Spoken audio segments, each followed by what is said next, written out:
Sahabat Shalom, malam ini kita belajar ada satu perikop Alkitab tentang bendahara yang tidak jujur. Jadi ada satu orang kaya yang memiliki bendahara, tapi dia ya agak-agak licik kayaknya begitu ya. Jadi dia melakukan hal-hal yang tidak seharusnya. Jadi dia melakukan pengambilan uang, ya korupsi gitu ya. Kemudian dia merasa kalau tuannya atau majikannya sudah punya kecurigaan kepada dia gitu, maka dia melakukan hal-hal untuk melindungi diri seandainya nanti dipecat gitu. Jadi dia melakukan trik, yaitu surat hutang. Dia mendatangi orang-orang yang berhutang kepada tuannya. Misalnya ada yang hutang 100, dia bilang, berikan surat hutang yang lama, aku tulis surat hutang yang baru jadi 50. Jadi bagi para penanggung hutang atau para yang apa istilahnya ya, debitur gitu ya, orang yang berhutang kepada dia, maka dia dianggap orang yang berjasa. Jadi hutangnya 100 diganti 50, hutang 1000 diganti 100 misalnya. Jadi tentu ini untuk menarik simpati. Jadi kalau seandainya dia nanti dipecat, dia bisa tinggal di rumah orang-orang tersebut atau minimal minta bantuan kepada mereka. Itu triknya. Nah, dalam banyak berita kita membaca juga ada lembaga donasi yang bermasalah gitu. Jadi sekarang dibekukan izinnya. Nah, ini jadi perhatian kita bersama karena di Alkitab juga ada contoh yang demikian. Jadi bendaharanya diberi uang 1 juta misalnya, disuruh mengelola, tapi di laporan tidak semuanya masuk gitu. Atau tidak semuanya disalurkan kepada majikannya sebagai pemilik yang berhak gitu. Jadi ini sebagai lembaga bisnis tentu akan merugikan gitu. Jadi kita banyak mendengar para pegawai yang diperkarakan di pengadilan karena korupsi ke perusahaannya atau melarikan barang, melarikan uang. Bahkan menteri saja juga ada melarikan panci gitu ya. Jadi kita juga sadar di banyak lembaga Kristen, gereja gitu juga seringkali ada kasus-kasus begitu. Saya sendiri juga pernah menemui di gereja yang saya aktif gitu, ada oknum ya, menggelapkan uang hampir 100 juta. Jadi pendanaan untuk renovasi gedung kalau di total bisa 300 gitu ya, tapi yang terpakai cuma 200.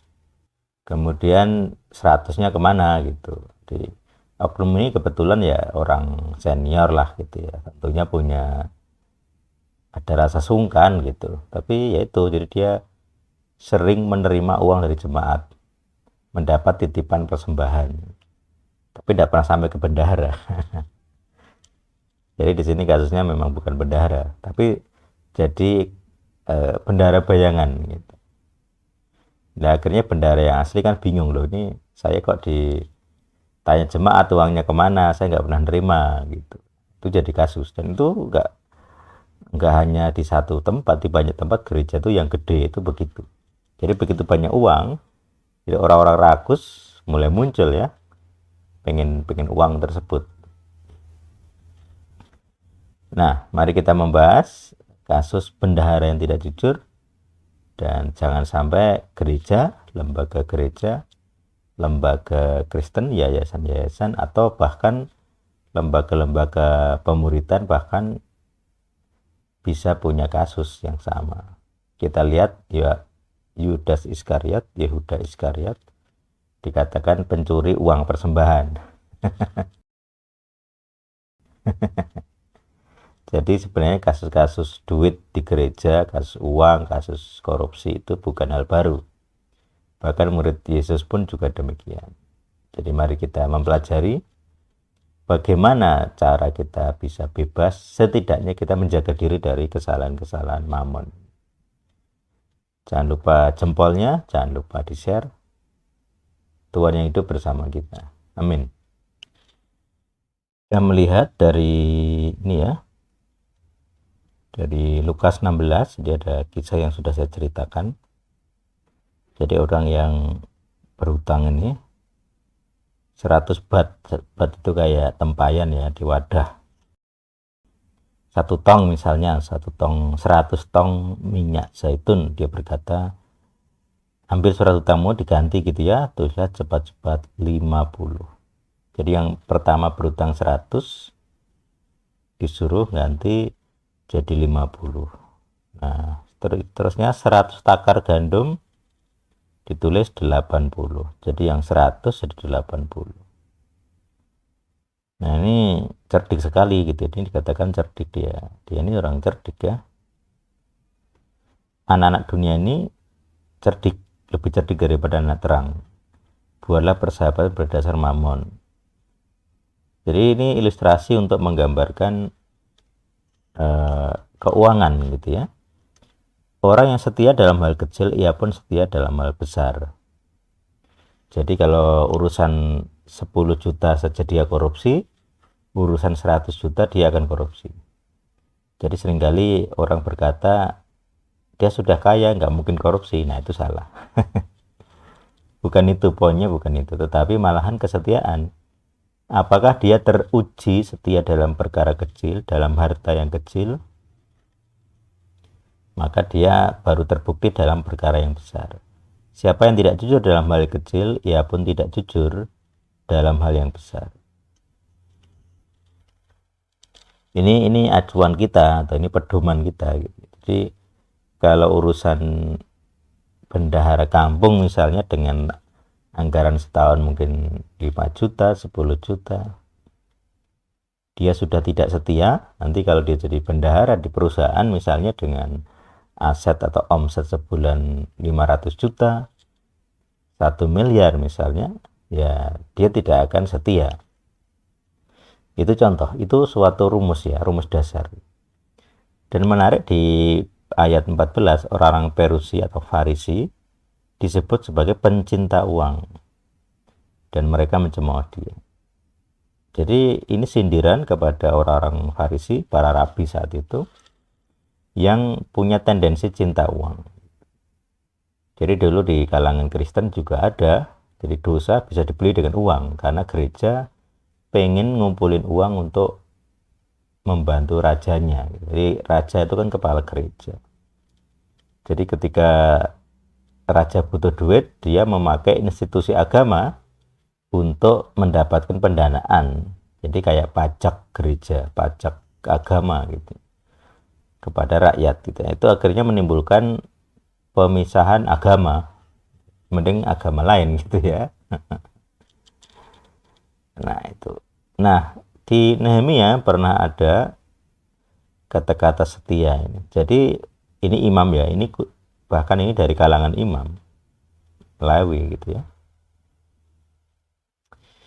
Nehemia bilang, sebagai pengawas perbendaraan ku angkat imam Selemia dan Zadok, ahli kitab, dan Pedaya Lewi.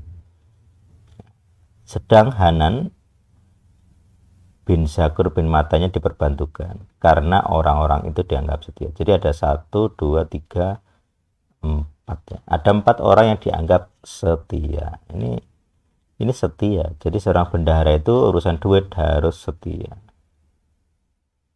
Mengurus pembagian kepada saudara-saudara. Jadi urusan duit itu haruslah orang yang setia, yang amin, yang al-amin. Jadi dia kalau dibilang A ya B ya B gitu ya.